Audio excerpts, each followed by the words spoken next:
ভারত শাসিত জম্মু কাশ্মীরে ঘটে যাওয়া একটি ভয়াবহ বন্যার পরিস্থিতি নিয়ে। বর্ষাকালে অতিবৃষ্টির কারণে জম্মু কাশ্মীরের বিভিন্ন এলাকা, বিশেষ করে জম্মু শহরের উত্তরের তীর্থস্থান এলাকায় ভূমিধস ও বন্যা দেখা দিয়েছে, যার ফলে ব্যাপক ধ্বংসযজ্ঞ ও জনজীবনের ক্ষতি হয়েছে। ভূমিধস ও বন্যায় কমপক্ষে ৩০ জনের বেশি মানুষের মৃত্যু হয়েছে এবং অনেকেই আহত। উদ্ধার কাজ চলছে এবং প্রায় ৪,০০০ জনকে নিরাপদ আশ্রয় নিয়ে যাওয়া হয়েছে। এছাড়া ভারত সরকার বাঁধ খুলে দেওয়ার সিদ্ধান্ত নিয়েছে, যা পূর্ব পাকিস্তানের কাছাড় জেলায় আরও ভয়াবহ বন্যার সৃষ্টি করেছে। এই পরিস্থিতির কারণে স্থানীয় বাসিন্দারা তাদের গবাদি পশু ও মূল্যবান জিনিস নিয়ে নিরাপদ স্থানে চলে যাওয়ার বাধ্যবাধকতায় পড়েছেন। বাঁধ খুলে দেওয়ার ফলে পাঞ্জাব প্রদেশের জনজীবনও ঝুঁকিতে পড়তে পারে। জম্মু কাশ্মীরে অতিবৃষ্টির কারণে নদীগুলো তলিয়ে যাওয়ায় বসবাসের এলাকাগুলো জলমগ্ন হয়েছে। বিশেষ করে জম্মু শহরের উত্তরে তীর্থস্থান এলাকা ভূমিধসের কবলে পড়েছে। বন্যার ফলে বাড়িঘর, দোকানপাট, রাস্তাঘাট সবই ক্ষতিগ্রস্ত হয়েছে।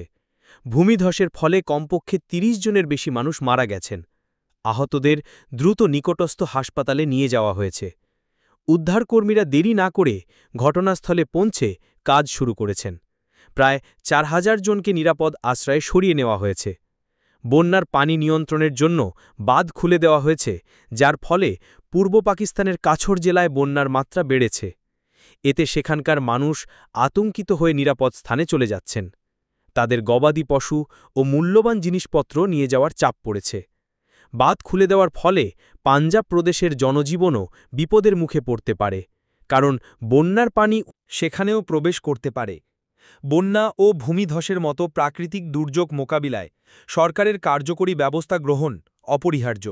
স্থানীয় প্রশাসনের উচিত ছিল পূর্বেই ঝুঁকিপূর্ণ এলাকাগুলো থেকে মানুষকে সরিয়ে নেওয়া, যাতে প্রাণহানি কমানো যায়। যদি প্রশাসনিক বা সরকারি উদাসীনতার কারণে ক্ষতি বেশি হয়ে থাকে, তবে তা আইনি দায়িত্বের আওতায় আসতে পারে।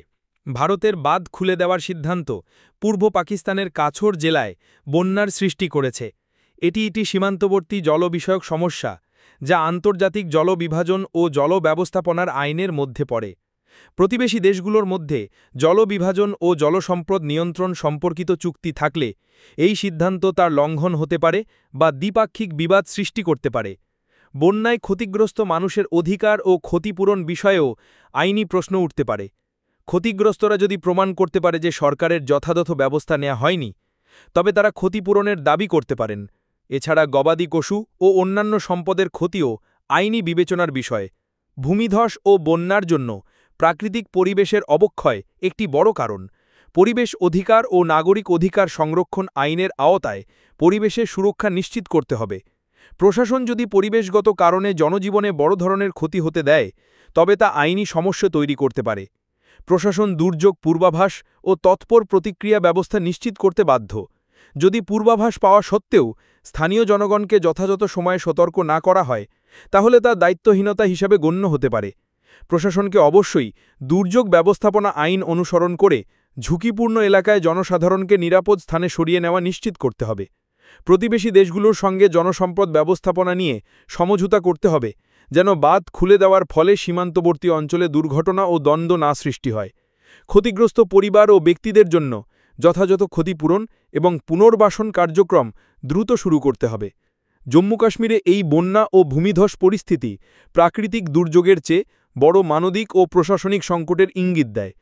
সরকারের পক্ষ থেকে যথাযথ ও সময়োপযোগী ব্যবস্থা গ্রহণ না হলে তা আইনি ও মানবাধিকারগত গুরুতর সমস্যা সৃষ্টি করতে পারে।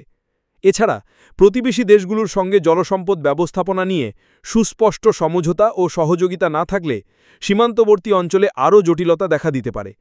জনগণের নিরাপত্তা নিশ্চিত করতে এবং প্রাকৃতিক দুর্যোগ মোকাবিলায় কার্যকর ব্যবস্থা নিতে হবে, যা আইনগত দিক থেকে অপরিহার্য।